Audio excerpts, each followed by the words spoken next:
நாம் இன்றைக்கி பார்க்க போகிறது ரொம்ப சிம்பிளான பால் பொங்கல், அதுக்கப்புறம் பொங்கல் கூட்டு. நான் வந்து பிளாக் கலர் மண் சட்டியில் வந்து நான் பண்ணியிருக்கேன். ஸோ இது வந்து பொங்கல் ஸ்பெஷல் எப்படி வந்து பண்ணலான்னு நம்ம பார்க்கலாம். அதுக்கு வந்து 2 கப் வந்து முதல்ல பச்சரிசி எடுத்துக்கலாம். இதை வந்து 2-3 தடவை நல்லா வந்து கழுவிக்கலாம்.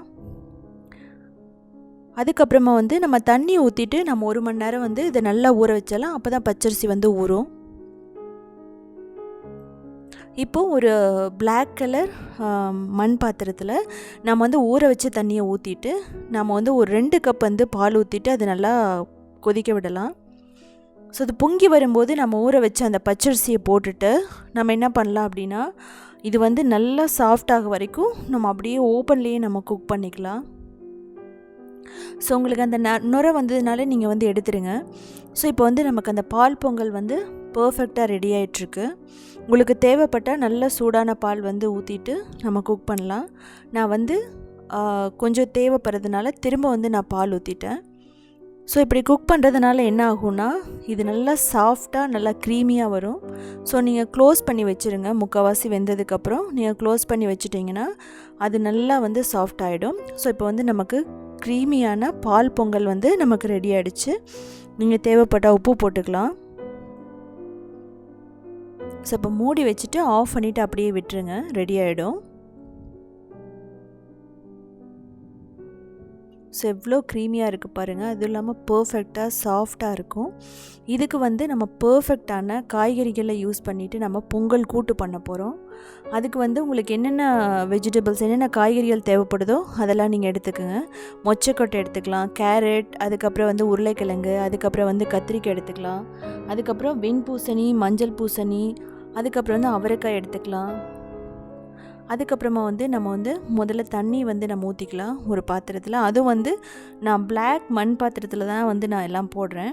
அதாவது கருப்பு மண் சட்டியில் தான் நான் வந்து எல்லா காய்கறிகளையும் போட்டு நான் வந்து குக் பண்ணுறேன். இது ஒரு 5 மினிட்ஸில் வந்து இந்த காயெல்லாம் நல்லா சாஃப்டாகிடும். நீங்கள் தேவைப்பட்டால் வந்து சேப்பங்கிழங்கு இல்லைனா வந்து வாழைக்காய் இதெல்லாம் வந்து போட்டுக்கலாம். உப்பு நம்ம போட்டுக்கலாம். அதுக்கப்புறம் மஞ்சத்தூள் போட்டுட்டு நல்லா சாஃப்டாக வரைக்கும் நீங்கள் அப்படியே விட்டுருங்க. இது வந்து சீக்கிரமாகவே வெந்துடும். ஸோ இது வெந்துட்டுருக்கும் போதே நம்ம அரைக்க வேண்டியதை அரைச்சிக்கலாம். அதுக்கு வந்து கடலை பருப்பு, அதுக்கப்புறம் வந்து கொத்தமல்லி, ஜீரகம், மிளகாய், அதுக்கப்புறம் அரிசி. இது வந்து நல்லா திக்காகிறதுக்காக நம்ம இதெல்லாம் வந்து 1 டேபிள் ஸ்பூன் ஆயில் ஊற்றிட்டு அதுக்கப்புறம் வந்து தேங்காய் ஒரு 3 டேபிள் ஸ்பூன் போட்டுட்டு இதை நல்லா ரோஸ்ட் பண்ணிக்கலாம்.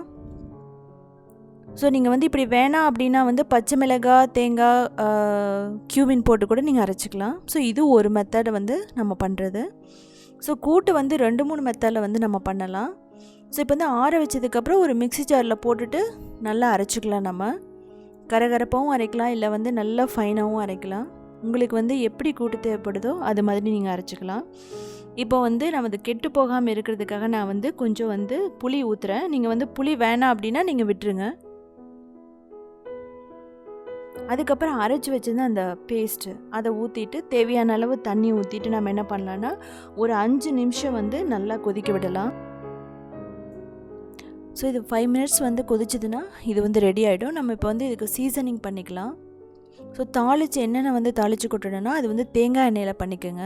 தேங்காய் எண்ணெய் நல்லா டேஸ்ட்டாக இருக்கும். அதில் வந்து கடுகு, கருவேப்பிலை, அதுக்கப்புறம் பெருங்காயம் இதை போட்டுட்டு நம்ம என்ன பண்ணலாம் அப்படின்னா அந்த கொதிக்கிற அந்த கூட்டில் வந்து நம்ம இதை போட்டுடலாம். ஸோ போட்டோன்னா இது வந்து பர்ஃபெக்டாக ரெடி ஆகிடும். பால் பொங்கலுக்கு ரொம்ப டேஸ்ட்டாக இருக்கும்.